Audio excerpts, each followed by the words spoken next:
Welcome, everyone, to another episode. That was smooth. What was smooth? The whole transition. Was it smooth? Yeah. Oh, very nice. Welcome, everyone, to another episode of Car Stereo Talk. I am your host, Dean. I'm Fernando. And we're here to answer your undying 12-volt questions. Because we know you're just like, ah! And also, we're going to be doing what I like to call... hang on, I will just put it up here. Oh, wrong one. Hold on. Do this. Pull this one up. We are going to do a little bit of DSP quick tips. Buenas tardes. But we'll get to that in a little bit because Yeah. there's no reason to, just get it all over with. Also, if any of you are interested in picking up yourself one of the cool tools you saw at the intro of the show, the IRTA2, make sure to head over to dnftooldrower.com. Click on number 3. Click on number 3. Yeah, right there. So if you click in this, you click in the IRTA, click twice, so you can go to the page. 1, 2, done. And here we go.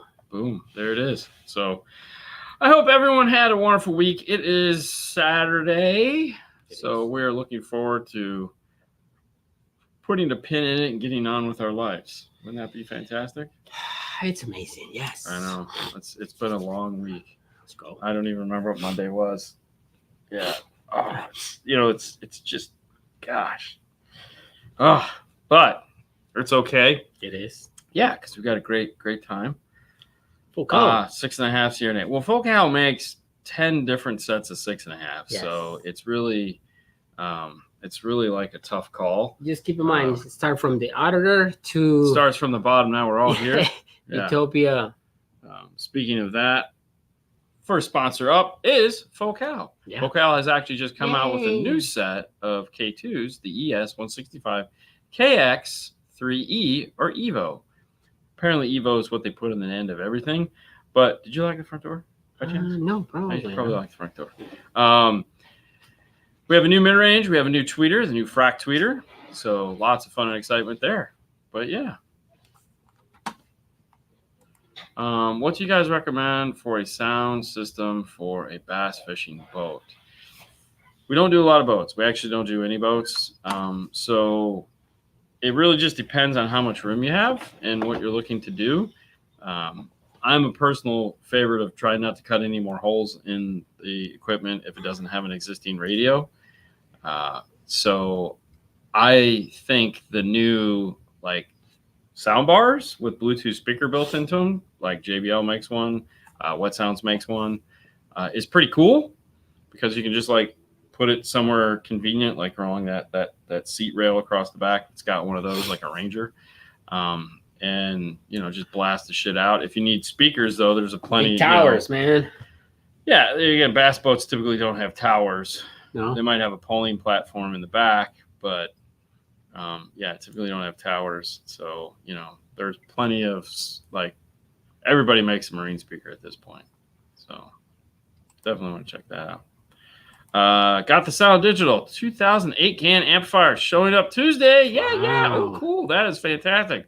Again. Yeah, I mean, I haven't had a chance to play with one, and I probably won't because they're not just going to send me one, which kind of sucks.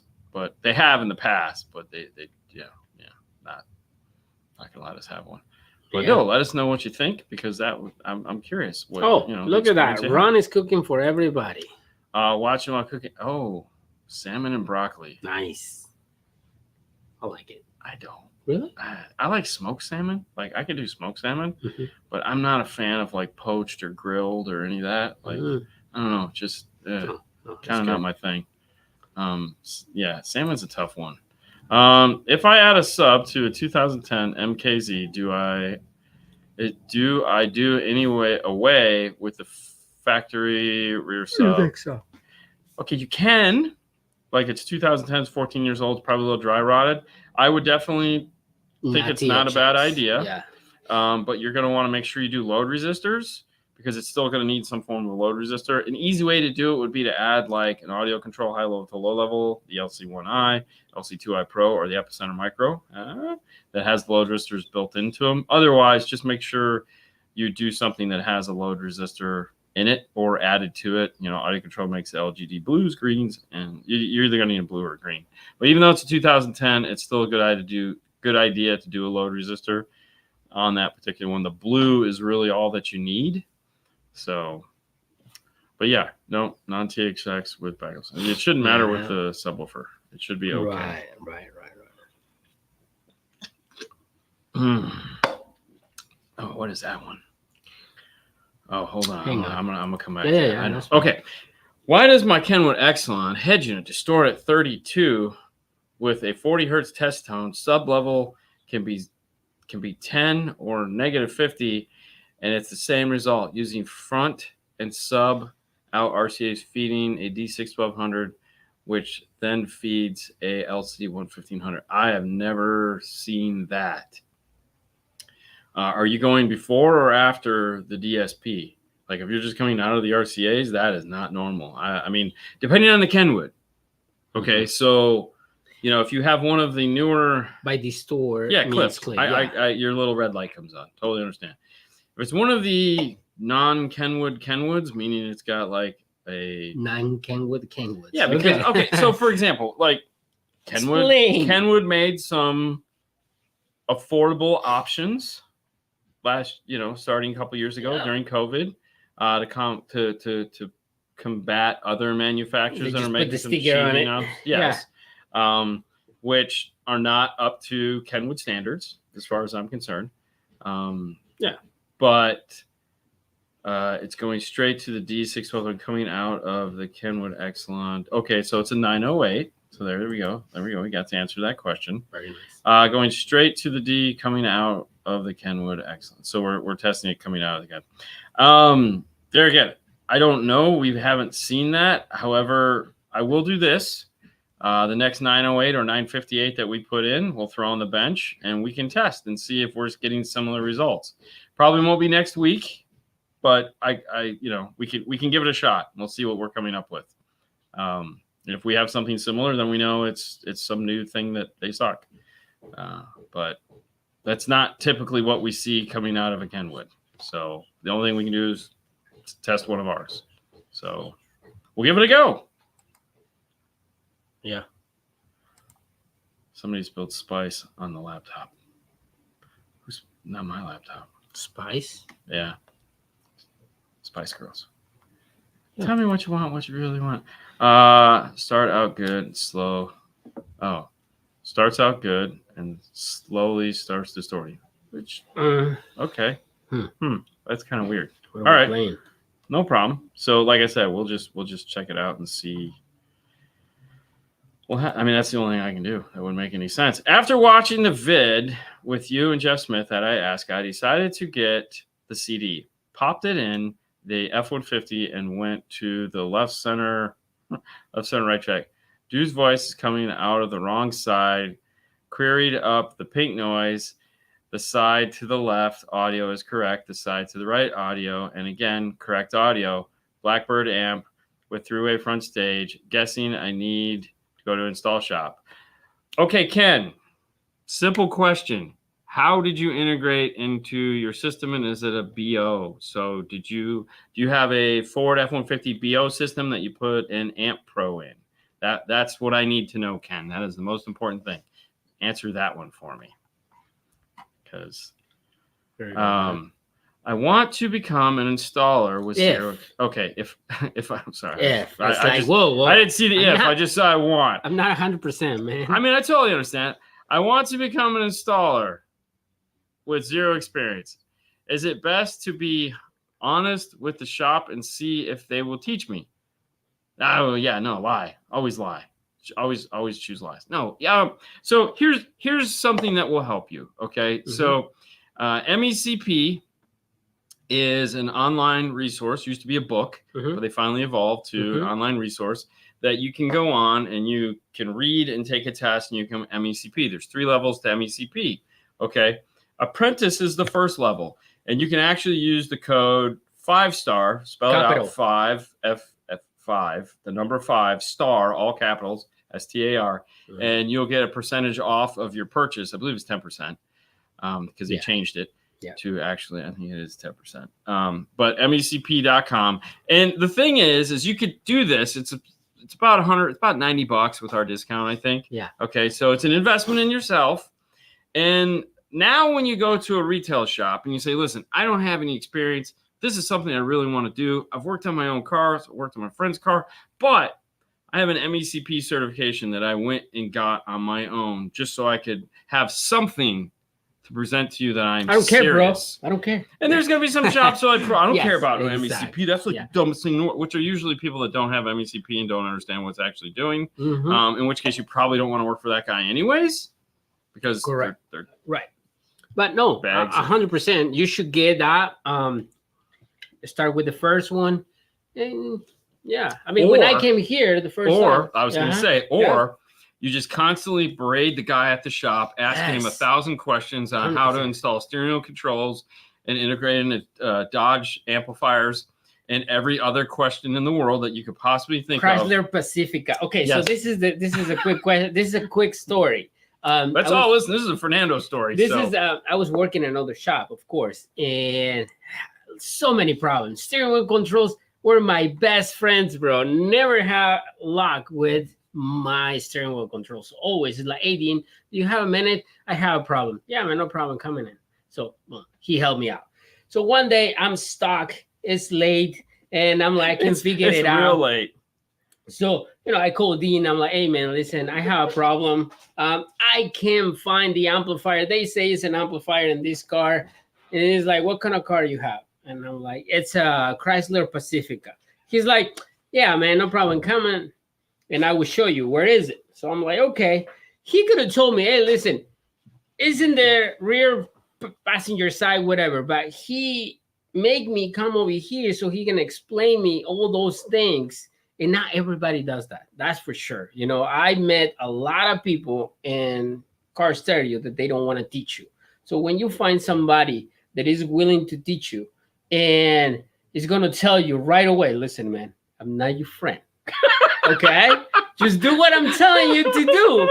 You're going to last. And I say, oh, God. I'm going to get fired next week. You actually went really soft on the Pacifica story because I remember explaining you how it was, and I showed you right where the amplifier was and how much work it was going to be. And I said, all right, man, good night. I'll see you next time. And I walked out and shut the door. And you're just like, oh, man. Oh, believe me. But if you're passionate about this, go for it, man. For sure. It's fun.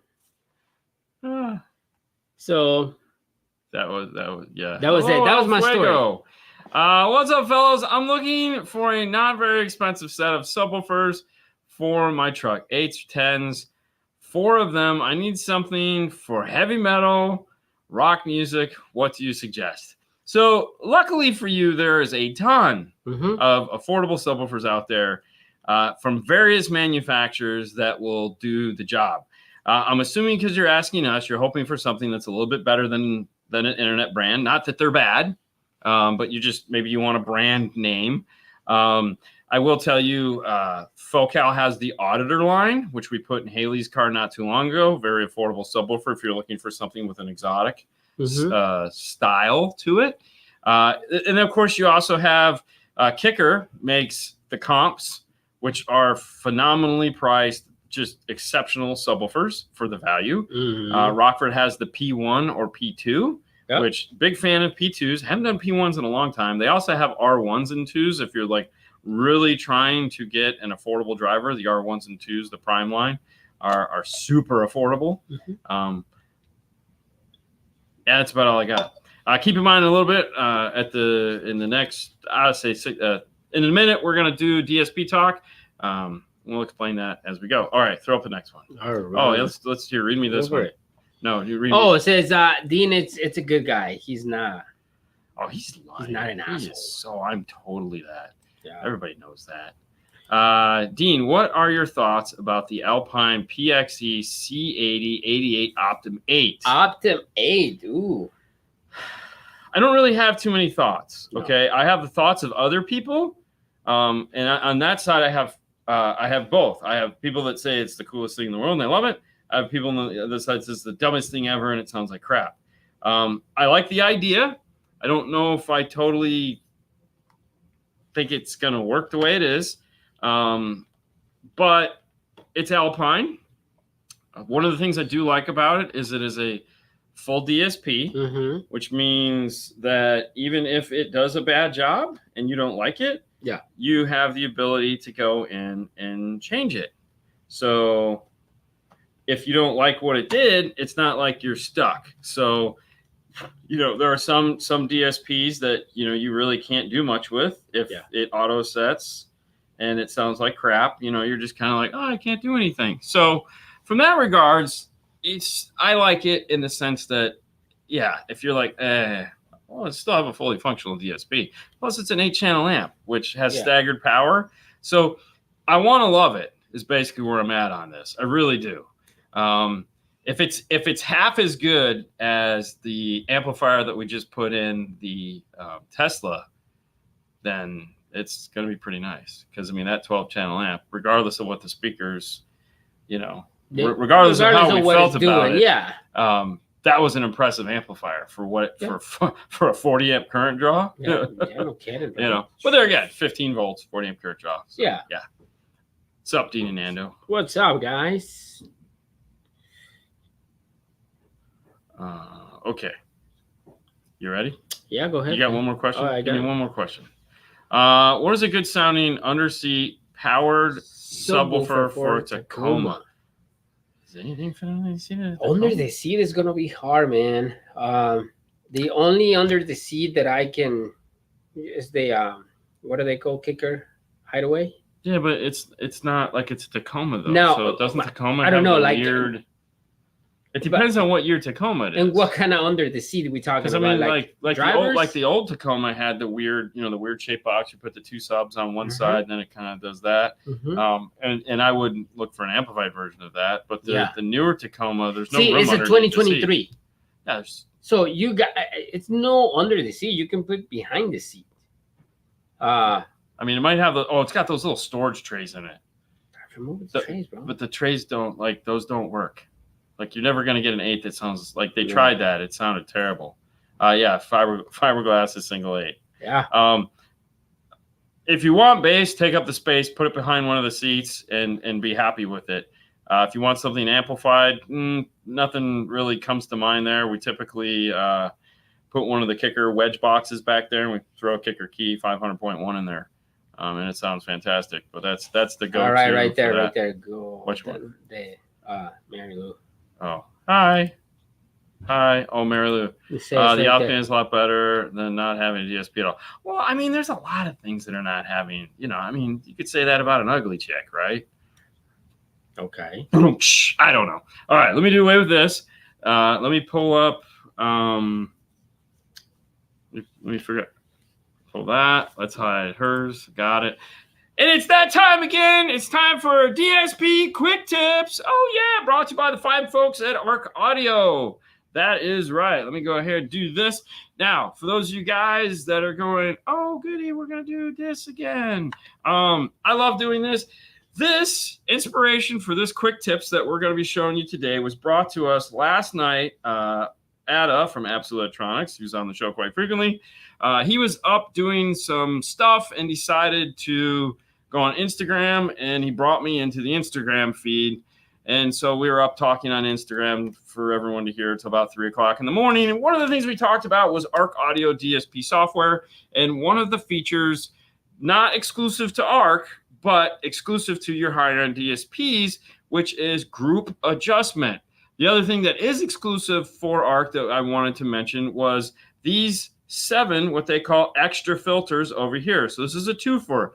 The first thing we want to talk about is group adjust. Now, a lot of manufacturers do this. 2 that come to mind right off the top of my head. Well, 3 that come to mind. Audison, I'm sure, has it.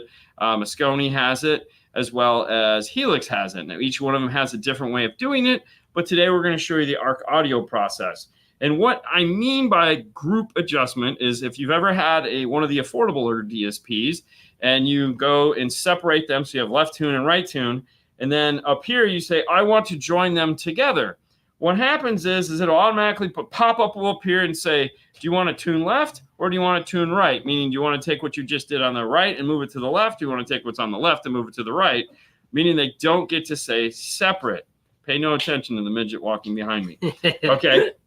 And that could be a problem because when you tune for the driver's side and you tune for the passenger side, they're typically totally different. So, for example, if we turn off the driver's side, we see the passenger. And if we turn on the driver's side, now we see the driver's side. So this is 2, this is 1, and they're a little different. So now we go into the, we've muted, we're muting when we're tuning, we mute all the software. And so we unmute both 1 and 2. That's done down here in the bottom. So now we have both 1 and 2 playing, and we're looking at it on our RTA. And all of a sudden, when it's coming back together and now all those frequencies are playing at the same time, we're looking at the RTA and we see a peak at, we'll move this over here so we can get back to, we see a peak at, let's say, 10,000 hertz. We've already turned it down here, as you can see, but now it's gone back up and it's like crap. So when the 2 were summed back together and playing at the same time, keep walking, midget. We have to go back and cut. So if I come in and I turn on both green boxes, we can then grab this guy and we can start to move that slider down. And we notice it just stopped. So if I'm pulling it down, it just stopped. It won't go any lower. And if I move it, it'll go all the way up. But let's take a look at the other side. So if we look there, we notice that side is down. And we'll go back and we'll come over here and we'll pull it all the way down. And this won't go all the way down because if we unclick that, we see that the other one is down.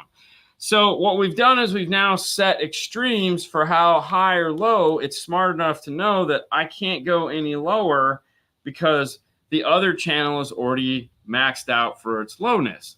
So this allows us to go in and make small adjustments for both sides, even though they're totally different, which is good because we've already matched the 2. Now we just have some tweaking to do when they both play. Okay, so we can then, we're going to say, all right, well, let's go in and we're going to look at the mid-range. So here's channels. We'll unclick these and we'll say, here's channel 3 and we'll undo it. And so there's channel 4. So same thing happens, but let's say we got it right and like the car was cool and the car cooperated and we didn't have any boost. We didn't have to do anything like that. We say, okay, so let's unclick the tweeters and we're going to add the tweeters back into with 3 and 4. So we have 1, 2, 3, and 4 playing. So we'll turn all these on and we're looking at it. And right where the crossover point is, we see like, oh crap, it's doing some really weird stuff. So we're going to grab, let's say 2500. We're going to bring that down and we'll bring this down. And it's adjusted those on all 4 channels. Okay, so if we come back in and we shut these off and we go in and look at just those channels, it made those got to keep at least one on. It made those adjustments to all of them, which is really sweet. So that just made our job real easy. Otherwise, if we don't have that feature, we got to go in and we got to make 4 individual adjustments. That could suck, and it does suck. Trust me when I tell you it sucks. So having some form of group adjust, whether it be for delay, whether it be for equalization, most of these are going to, if they have it for one, they'll have it for the other. And group delay works really cool too, because you can go in and make, all right, you can go in and make a whole bunch of adjustments. Another thing that we talked about that is exclusive to ARC is center point adjust, which is located right here. Center point adjust is I have my time alignment all set up, okay, and it's like measured perfect. I've checked in the mid-range or the tweeter in the dash, the mid-range in the bottom of the door. Both of them are aligned wrong, meaning they're just off a hair, okay, and you're like, oh crap. So now I got to go in and I got to make 4 adjustments. Because what I want to do is I want to add and subtract. So I don't want to just subtract all on one side. I want to move both equally. So I'm going to have to reduce one and add the, so I'm taking one from here and putting it over here and taking one from there and putting it over there. So that means that's 4 adjustments I have to make, which could suck. So center point adjust does that for you. So you would pick this here, and this would allow you to go in and adjust each one of them. So right now they're not different. So let's make a quick adjustment here. All right, let's go back to that. And we can. So now I can make an adjustment to those. So it's doing that swap. It's pulling one from here and pushing it over here, or it's pulling one from here and pushing it over there. This is all the channels? I have all channels turned on right now. Okay, so I'm like, what is moving all the channels? It's doing all channels because you could select just one channel if you want. Makes sense. I have it set up so like there I've selected just the one there channel. You go. And so it's going to go in and select those for me. Okay. So this allows me. So the top one is all channels, which you would want. So or you can so if you do all channels, it's gonna adjust. Yeah. Anyways. The point is it'll automatically take that in consideration and it is the coolest thing in the world when you're sitting in the car and doing that. Now, let's talk real quick about extra filters located right here. Extra filters. Now, the one thing that is kind of humorous with Arc Audio is there's 37 bands of adjustment for each individual channel. Some manufacturers will just give you like a handful of all pass filters to adjust, and some of them might give you a shelf filter on either extremes. Like this can, all the way the last band, 31 band can be, band 31 can be a high pass, band 1 can be a low pass shelf filter. But if you click on the arrows for all of them, it's parametric, all pass type 1, all pass type 2, low shelf, high shelf. When you come over here to extra EQ, it's the same way. So now if I want to make a high shelf, because Fernando sits there and tells me, man, it'd be really nice if the tweeters were just a little, just give me a tad bit more, just drop it on there. I say, okay, no problem. So I can come over here and I can pick my frequency. So we'll drag this up to like probably going to be in the between 6,000 and 8,000. So we'll just call it 69. And now I can come like this. And now what it's going to do is everything to the left of basically 7,000 hertz is going to lift up. Okay, you're not going to see this. You'll see it on the RTA. There's really no visualization here. No, so I about to ask you, like, there's no visualization here. That we can. No, we but can you'll see it on the RTA as it lifts up all of the frequencies, right, and rolls off. So it looks just like a crossover. But now the opposite is true too. If he comes in and tells me, "Hey, man, that's a little too hot for me," I can come in and do the opposite. And I can pull all those frequencies down instead of going back in and going like this and this right. and this, because I have it all set. It's all right. I just need all of them to move at once. Mm-hmm. So that makes it really easy. The other nice thing is I can do the same thing with the subwoofer. So if I wanted to make a low shelf, so for example, if there's a high pass crossover in the system, like what did we do before this? A Mazda? We did a Mazda 3 today. It's got an 80 hertz high pass crossover in it, right at the factory subwoofer. Yeah. I mean, it's centered, like you can look at it at the RTA. It's center frequency is 80 hertz, and it just goes down. So I could come in and I could say, oh, that sucks. I can make a low shelf, and then, which I wouldn't do it here. I'd actually do it in the input EQ. But there again, I could do that here, or if I wanted to mimic that. So there again, lots of funness. The more you spend on a DSP, the cooler features you're going to get. These are some of the cool stuff from Arc. And this has been Arc Audio's DSP Quick Tips. Yay! Woo! Okay, let's get rid of that. Okay, let's turn all that off. All right. Yes. Hold on, before you say anything. That Mazda. Yeah. And this segment is brought to you by the fine folks at DSP. DSP. Moscone. They America. make DSP stuff. Yeah, of real course. Quick. So we got the other day, we showed some of this cool thing that we got from our fine folks at Moscone. This is Frank. This is Patrick Gladen, president. And they gave us this cool signed thing, and we wanted to have a little bit of fun with it. So we took it and we made it cooler. Go down. There we go. So you can see we got the red fan inside of there. So we modeled it after Moscone Pro. This light is not being very nice. But yeah, we made this cool plaque. How about now? There you go. Now you can see the little red fan. Yeah. Anyways, so you got to keep it in the right there. Oh, there you can see it. Right there. So it's got the red fan. Beautiful. It's got the cool Moscone. So thank you very much for Moscone for being an awesome, proud sponsor of the show. Head over to Moscone. Yeah. MosconeAmerica.com. So you can find. Okay. One of my favorite times, ESP training. Even better while I'm drinking a Diet Coke. Hell yeah, Mike. You know it, bro. Mike? Diet Coke is your friend. It's too early for that stuff, I would bro. like a turkey sandwich, though. I'm not gonna lie. Yes. I could go for the back rub after this week waking up. Oh, that shoulder's still messed up. You're welcome, Brian. Very nice. Very cool. Okay, back to the questions. Make sure you guys get your questions in. We'll try to get through. We've got a half hour left, so I'm going to machine gun answer as many of these things as I can for you. So let's go, and you can send me one of those signed one too. They're already back in Germany. I know. It's so bad. Yeah. All right, stop reading your phone and pull me up. Come on. Oh, I'm ready? Yes. What makes my voice coil smell so bad after 30 seconds of cranking it? All Voce system, too much power? Probably. Like if it's a Voce system and everything is tuned the way it's supposed to, more than likely it is too much power. You're heating those up, and now keep in mind, if it's a new stereo, meaning like brand new, you are going to have one of those situations where you should smell some of the for a while, just because it's burning off some of the garbage that's on there. But other than that, you should not be smelling it all the time. That usually means you're putting either it's set up wrong, or you're putting too much power to it, which is technically still set up wrong. So, yeah. My dream install occurs from March 31st through June 2nd. April 2nd. Just a daily driver truck, but very nice. Oh, very nice. There you go, El Fuego. It's going to be cool. I'm like, wait a minute. Is that us? We doing that?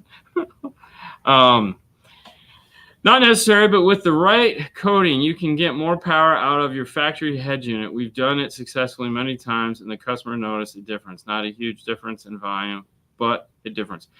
I mean, really, if you just change the speakers out to something more efficient or possibly a different home mode, you could get more power out of your factory radio, but who cares? Just get a better radio. Are you guys doing a video on the Mazda 3? The Mazda 3 was just a quickie in and out Rockford P300. No, we did not do a video on it. It really wasn't anything to see. Wasn't anything cool. If we did something cool, then yes. Mm-hmm. Any news on the DM RTA update? No. I talked to Jeff yesterday, and that did not come up in conversation, so I'm going to go with no. Okay. I got this one. That smell puts hair on your chest. All right, go with yours. What's up, fellas? I'm looking for a not very expensive set of... Oh, we already answered that. We answered that. Yeah, we answered that like an hour ago. Okay, I'm going to take the book here. Okay, hey, guys. I watch a lot of your videos. I have not seen much content on Volkswagen installations. It's because we don't do a lot of them. I have a 2013 Jetta. We do have one, though. You all right, man? You can't be getting sick. We're going out tomorrow. You should be feeling better in your head, because if you're sick, we can't go bounce around. So you better change. I feel great is what you should be doing. Right? Okay. Sorry. I have a 2013 Jetta TDI with premium sound system in it. I also have a short chassis Kenwood I would love to install in my car. My concern is, what module would you recommend for retaining steering wheel controls and factory backup camera? Do I have to have the car programmed to remove the factory radio? I have built many systems in domestic vehicles, but I'm hesitant to touch. It's a 2013 Jetta. You have nothing to worry about in that car. iData is, which iData I'm sure makes, oh, sorry, Jester, or Fang. iData makes a wonderful, so you're going to want to go to idata.com, idataMaestro.com, I think is what it is. Anyways, pick up yourself an RR and the corresponding harness. It will plug into your laptop, which we've done in a bunch of videos. You're going to download the software to your laptop. You're going to type in whatever radio you're getting. You're going to type in make, model, and year of the car. You're going to program in your steering wheel control right there on the laptop. So there's no guessing. It's literally, here's a picture of volume up. That's what I want. It actually auto-fills most of it for you, unless there's an option to be had. But that's it. It is very straightforward. The other thing, too, with Maestro, if you have one of the big 3 radios or big 4 radios, you can buy a harness, the T harness that just plugs into your radio. You actually don't even have to solder anything or do anything. You just click, click, done, which makes things super cool. But no, there's literally nothing you have to do to the car. As far as the backup camera goes in a 2013, that should be an okay camera to integrate into. It'll tell you on the website when you go there. There was a handful of years that Volkswagen changed to an RGB camera, in which case there is an adapter to get that to work. I think Metro makes the adapter to get that to work. But no, it is a fairly straightforward install. There's nothing you need to do to the car. There's no warnings you need to do. The one thing I will tell you, this is the most important thing. If there is an airbag light in the factory trim bezel when you take it off and you unplug it, do not turn on the car until you plug that back in, okay? Otherwise, you will get an airbag light. Personally, I don't ever, in a Volkswagen, if there's an airbag light, which is typically in the air ducts, we just take the air ducts and set them up and don't unplug them. We just leave them plugged in and don't touch it. Don't unplug them. If you don't have to unplug them, don't unplug them ever in a Volkswagen. Hi guys, when replacing the speakers in the Ford Bronco, is it necessary to use ForScan? Okay, so this is one of those questions that I love. For the Bronco, ForScan really doesn't do much, but what you can do is you can turn off the high pass crossover for the rear speakers. Now here's where this is funny. So the factory rear speaker is a 4-inch, okay? And that's great, right? It's a 4-inch back there, cool, fun. And personally, I suggest replacing it with another 4-inch, but other people are like, I want a 6.5. I want it to block all my viewage, like the one we have over here. He's going to put a set of 6.5s in there. The problem is the pods are so small that there is no way you're going to get a good response out of said speaker. So even though you can cross them over at 80 hertz, if you bypass or turn off you're never going to get it out of them because the boxes are too small for the actual mid bass. Because keep in mind, a mid bass that goes in your door is made to have a door, has its enclosure, not a little tiny shoebox. It's like this big. It's tiny. It's very tiny.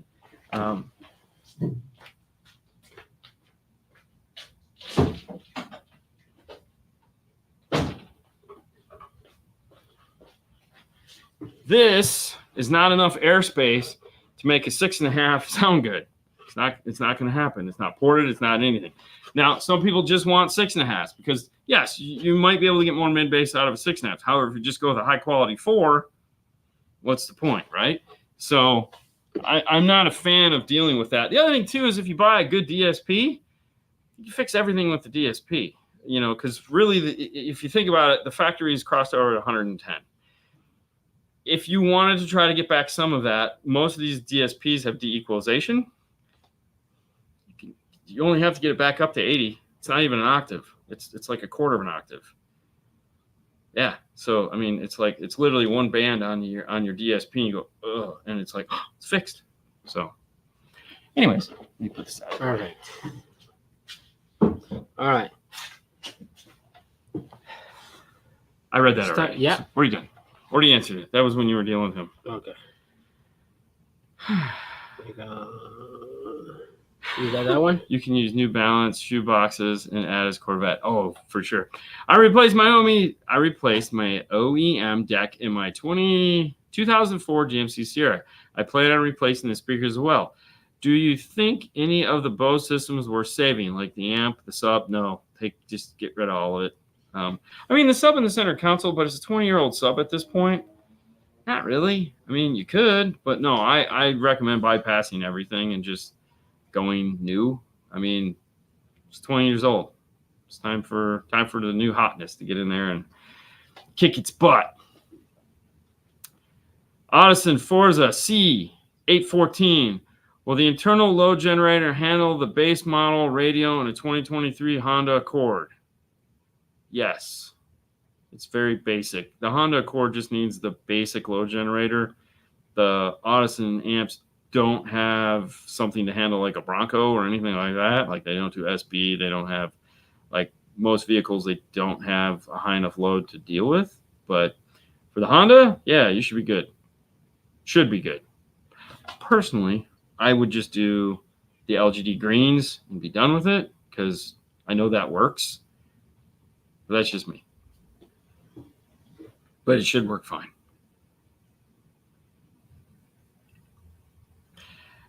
Just a short note to thank you both for all the info content you share.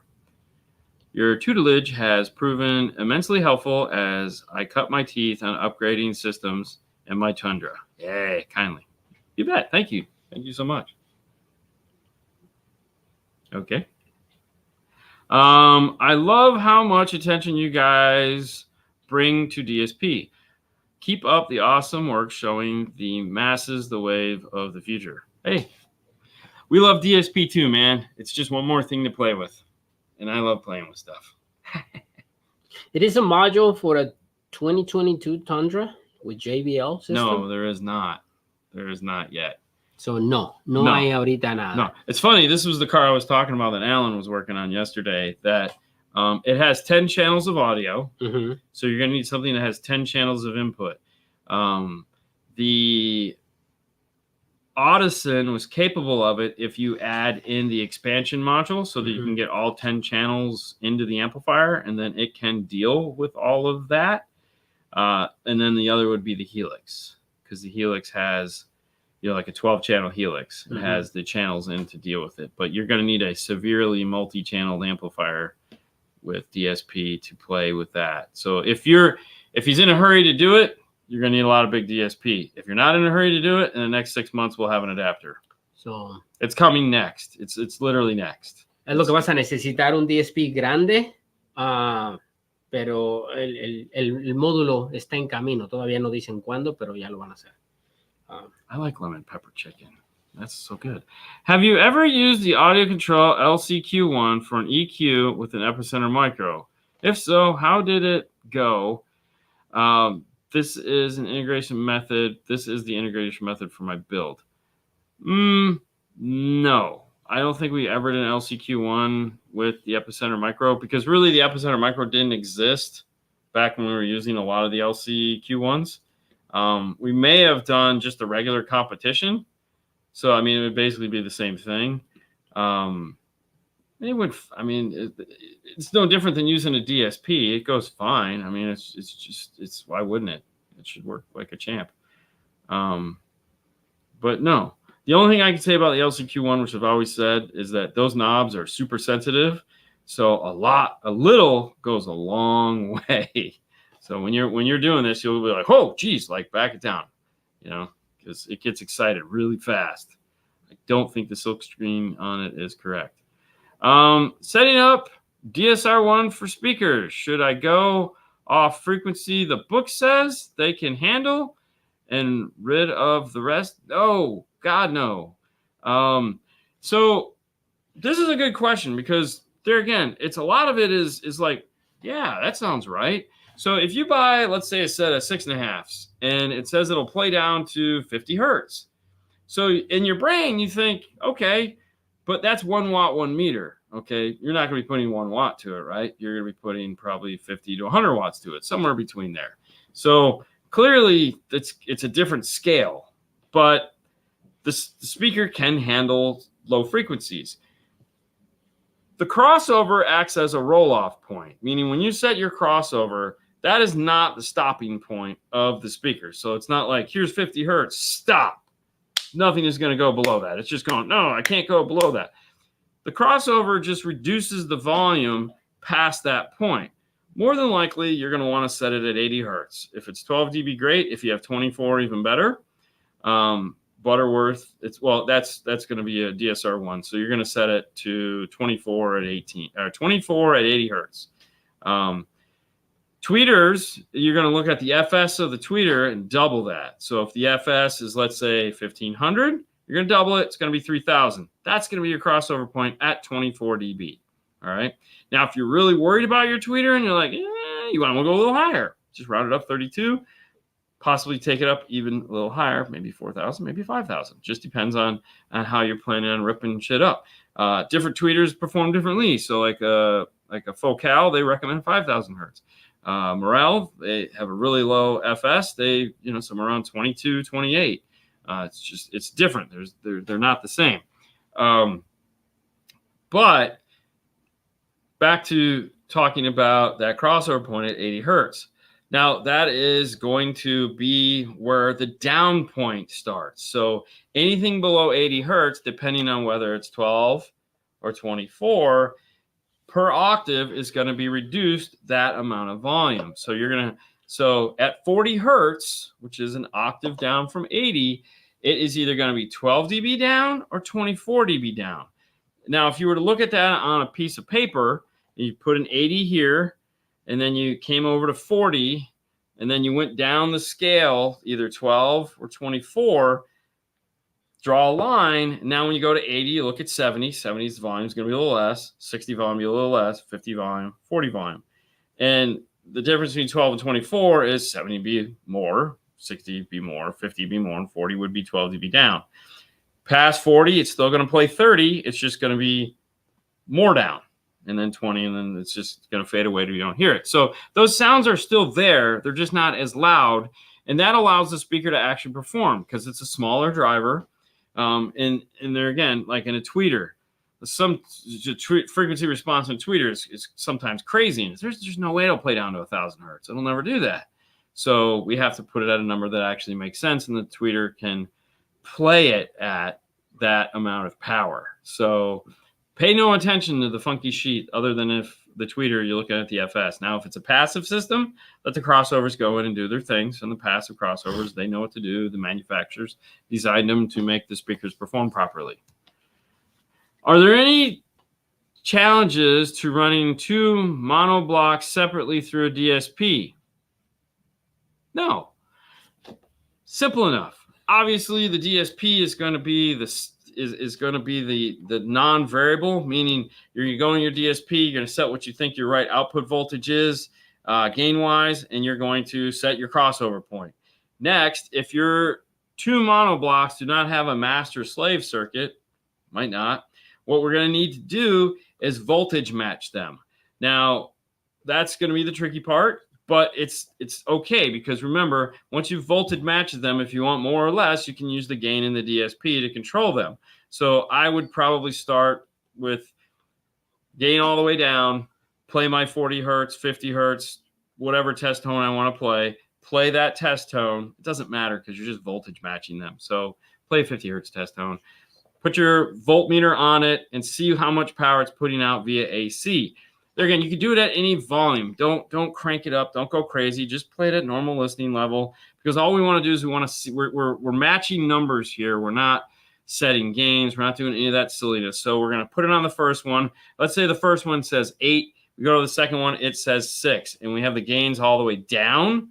So we have to go up on the 6. So we have to get them to match. So we just want to make sure those numbers match. Okay. There again. This is for the ultra picky people. Like I have to do this.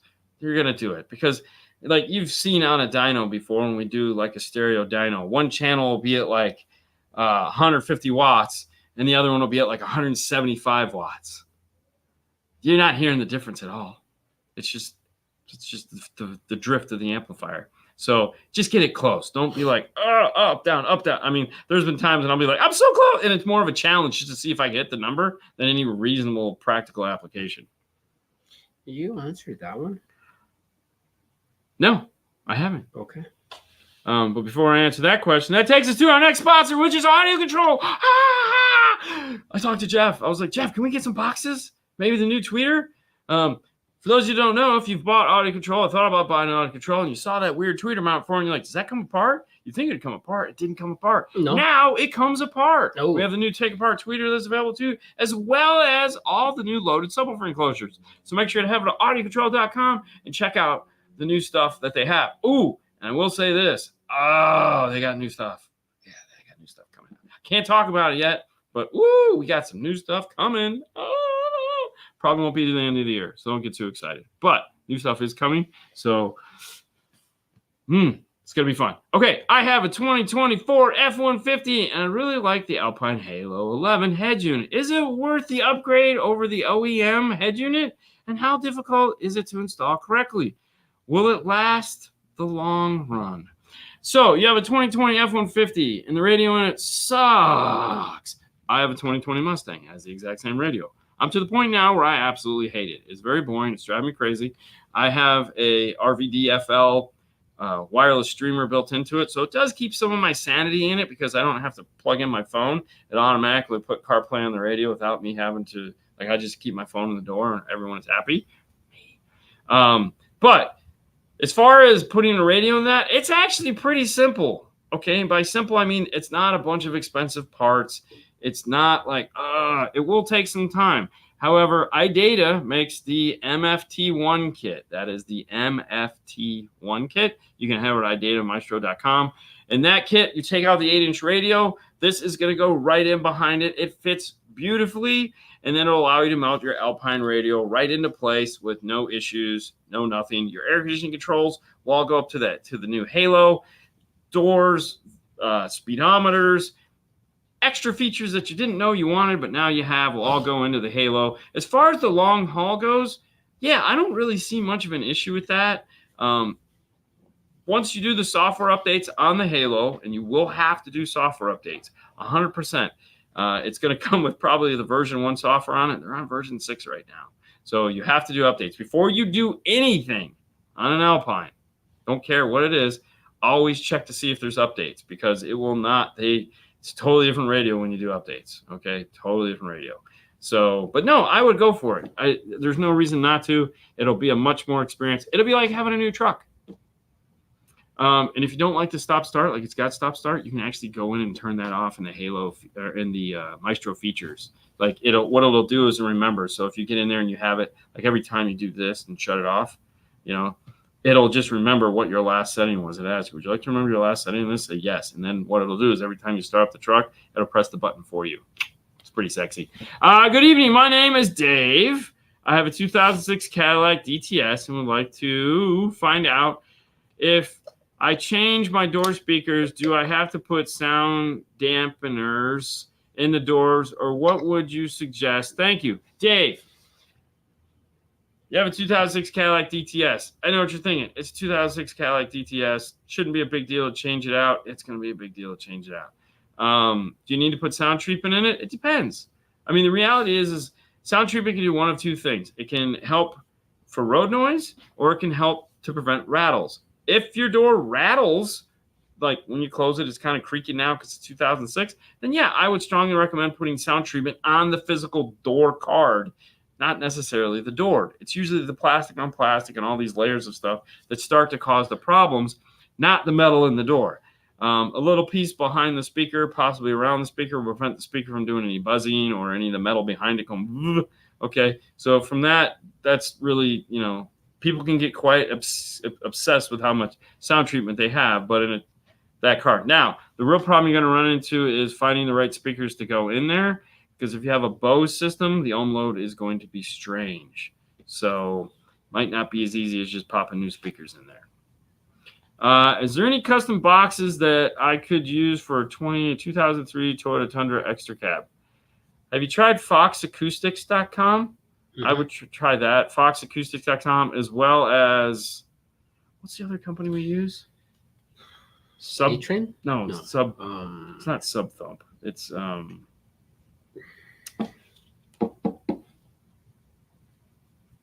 Shaker. Ground Shaker.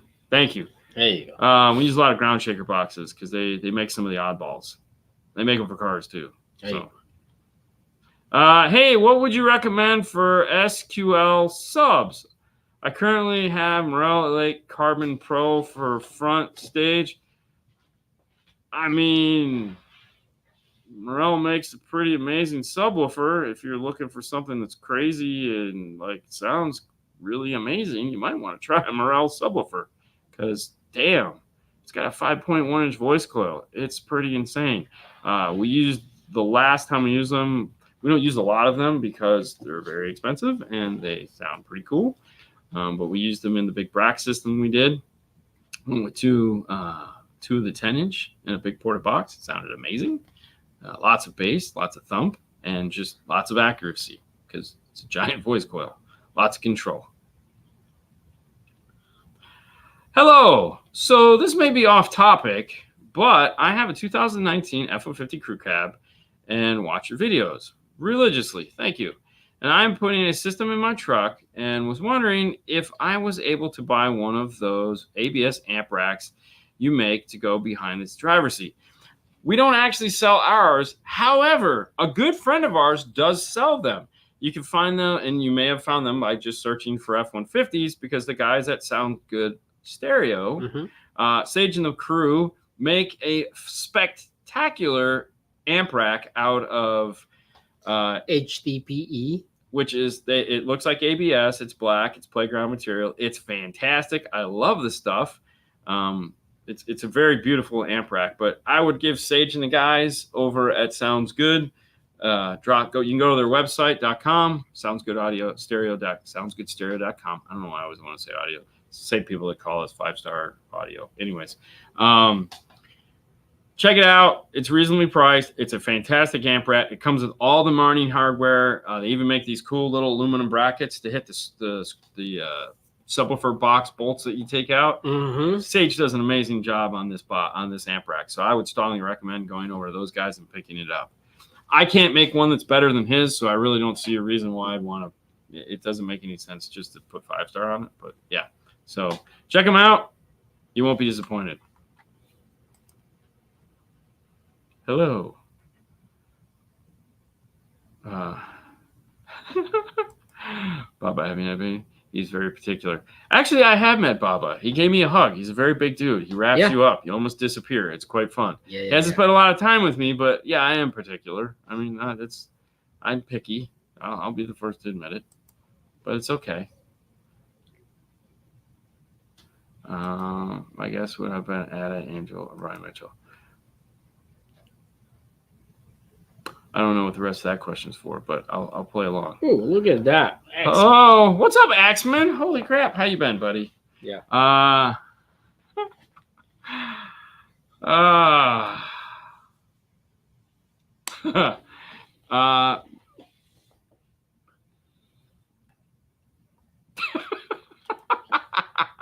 Make sure Sage has a restroom break before you interview him.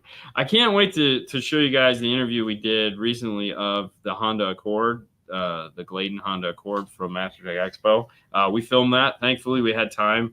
And that was the first thing he says. I just want you to know I took a crap before this, so you wouldn't record me saying I have to take a crap. I was like, oh, thank God. I'll find something else. Oh, I got him saying some really stupid stuff at the end. Okay. Oh, it was great. He goes, you're still recording, aren't you? I was like, you're going to put this in the video, aren't you? I go, yeah, you're a dick. I know, but it's fun. Dean, advertise your new Saturday time so people are aware. There's less people in here. We've been doing the Saturday show at 5:00 now for. I don't know if because you put it in. Well, this one I screwed up at AM. But that was this one. But we've been doing the 5:00 show for about a year now. We've been doing the Saturday show at 5:00 for about a year now. Yeah. I mean, it's been months. So I mean, yeah, we know we lost some viewers because we went from 6 to 5, but I mean, have a life. Yeah, it's okay. I mean, it's not the end of the world. The nice thing is the ones that do come will get their questions answered. So I mean, and we appreciate anyone that shows up. I mean, it's great. Yes. I would, the way I see it is eventually it'll probably work its way back up. But I mean, it's been about a year now. Yeah. So, I mean. All right. So last question I like getting home on time. I was actually thinking of getting Morel Tempo TI or SC, but what would be the main difference between the Morel Tempo TI or SC? And what amplifier would you recommend if I decided to go for Morel Ultimo? I would go Ultimo because definitely. As far as amplifier goes, there again, I don't really think Morel makes an amplifier to power that subwoofer properly. Yeah, there's one above that one. Yeah, I think the TI is the one that is above that one. Yeah, but they really don't make. There's not like a Morel amp to do it. I would just whatever highs amp you have, match that up. Get the sub amp that's equivalent. Yeah. And just match their wattage. They put their wattage on them, and it's pretty accurate. So I mean, I know when we did the 210s, we went with a Helix C1 because he had to have a Helix C1, and that amp is about 800 watts. So we were doing about 400 watts a piece. So if you're just going to do one, no, you could actually probably do you could do the HPS 1000 limited, 1000 limited. I forgot about that amp. I was looking at it right there. So yeah, just get the limited edition sub amp. That would be plenty of power for sure. No problem there. Hot damn. All right, cool. I like when a plan comes together. Let me hide that.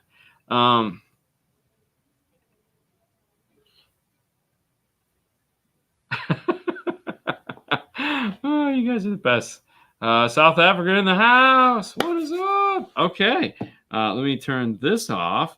Hey, guys. It's to that fun point where we're going to say goodbye. We'd like to thank our sponsors, which were Focal, Moscone, as well as Audio Control. Make sure you guys give them some love. Head over to their websites. And if you ever see one of them walk around, say, hey, I know you. I heard about you from Dean and Fernando. I don't know. That would be cool. Yeah. But thank you guys so much for playing with us. Thank you guys for coming at the new time. That isn't a new time at 5 o'clock. And thank you guys for figuring out that when I set it for 5 a.m., I really meant 5 p.m. Just because I got to start doing now you're going to make a show at 5 a.m. No, I mean, I won't be up at 5 a.m. There's no way. I mean, I could have done it because I was up to like 3:30 last night. So either way, thank you guys so much for coming and playing with us. We hope you have a safe and fun weekend. We got big plans tomorrow with the midget. It's his birthday. So we're going to go do crazy bounce around stuff, which would be fun. And I'm excited because I'm going to bring the midget I take care of. So we're going to have a bunch of fun and excitement. And not Haley. She's coming too, but that's not the midget I'm talking about. She's almost as tall as I am. That's it. We'll see you guys. Make sure to tune in tomorrow. On Monday. Tune in tomorrow, Sunday, for The Boring Life of Dean and Haley. Haley Knows Best show. You can find that on my Facebook page as well as The Boring Life of Dean and Haley's YouTube channel. It's a lot of fun. Haley just tells us the world according to her. It's pretty exciting. You guys have a little Nando, little Sebastian, his offspring. You guys have a wonderful weekend, and we'll see you guys back here Monday where we'll take more questions and have more fun. And I don't know, maybe I'll put together another DSP talk. Fade to black. Bye.